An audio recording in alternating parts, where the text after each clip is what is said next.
Je m'appelle Isabelle, je suis une citoyenne de Charleroi. J'ai 2 filles et voilà. Bien, c'était à une époque où la politique migratoire en Belgique était particulièrement violente. C'était l'époque où les migrants s'étaient installés au parc Maximilien avec des tentes et il y avait une répression de la police qui avait confisqué tout le matériel des gens. Il y avait des familles avec des enfants et donc on a été un petit peu confrontés à ça au journal télévisé. Et j'avais envie d'exprimer mon désaccord avec la politique à ce moment-là. Et c'est comme ça que je me suis engagée dans le mouvement citoyen qui s'est créé autour des personnes et qu'on a décidé d'accueillir des gens chez nous.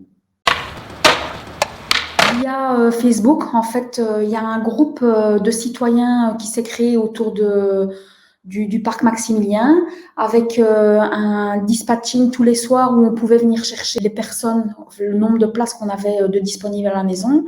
Et donc, on s'est décidé, enfin, j'en ai d'abord parlé à mon compagnon et aux enfants parce que c'était vraiment important pour moi qu'ils soient tous d'accord et que je n'impose pas parce que c'est quand même pas évident d'accueillir des gens chez soi comme ça, avec tous les préjugés qui circulaient. Bon, on est humain, on a des craintes.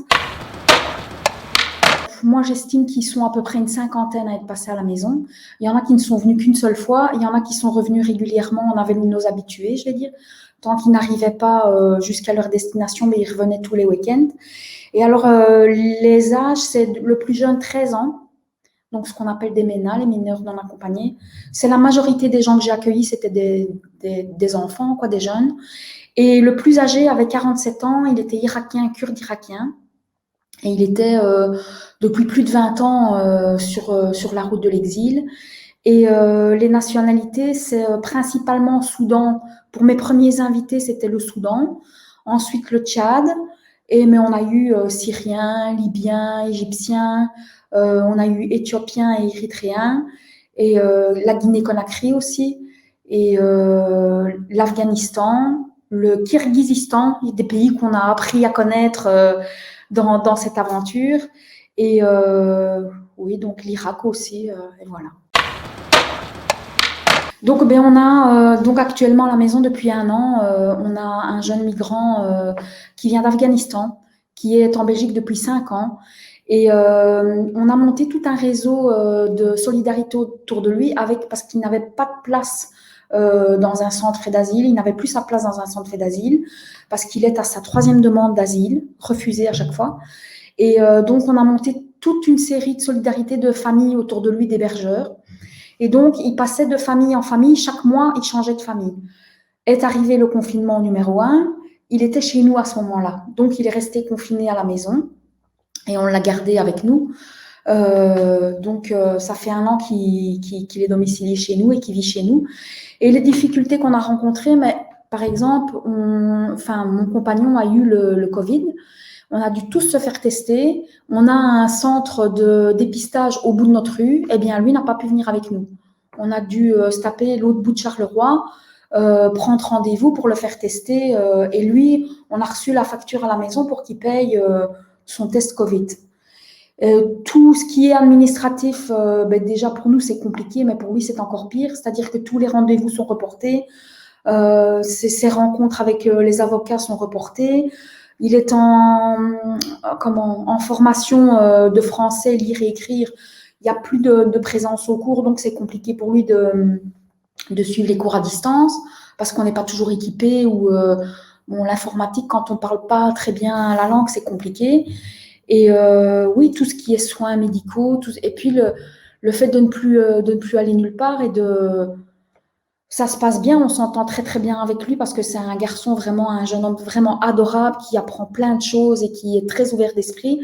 Mais ça commence quand même à peser sur son moral parce qu'il doit être suivi psychologiquement vu les horribles choses qu'il a vécues chez lui.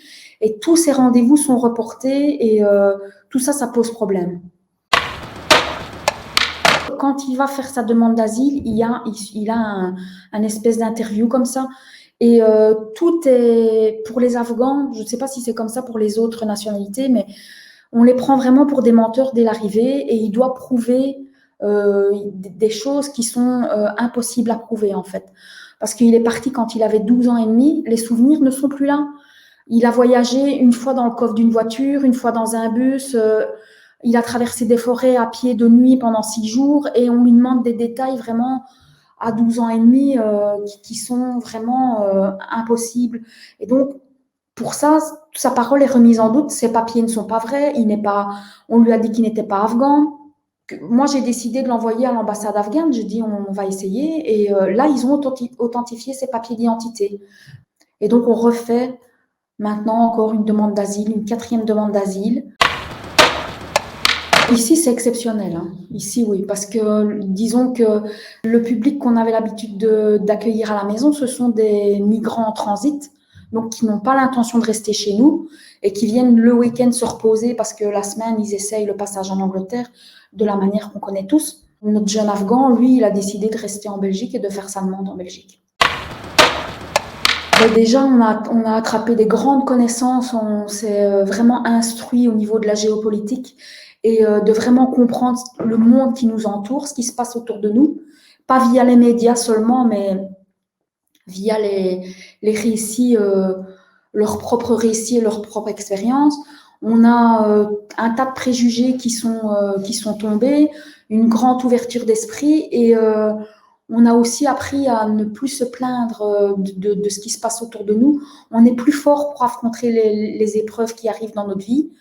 Parce que quand on entend ce qu'on entend de la part de jeunes gens qui ont vécu des choses vraiment dramatiques, on se dit que nous, on n'a pas le droit de se plaindre. Quoi. On a à manger, on est en sécurité, quand on a besoin de soins, on est bien soigné. Et non, franchement, ils nous rendent plus forts en fait. Moi, je trouve que ce qu'on leur fait subir, c'est inhumain en fait. On est vraiment une société inhumaine, c'est de l'individualisme. On doit accueillir ces gens-là, c'est une plus-value pour nous et c'est une richesse. La différence est une richesse et ils ont tellement de choses parce qu'ils sont reconnaissants dans les pays d'accueil. Ils ne viennent rien nous voler, ils ne viennent rien nous prendre. Ils viennent apporter une plus-value à notre pays parce qu'ils ont une culture et plein de choses vraiment formidables à nous apprendre et déjà à vivre plus simplement. Enfin, avec ma famille, ils nous ont vraiment changé notre regard sur le monde. Et on est, s'il faut recommencer demain, on signe à 2 mains, quoi.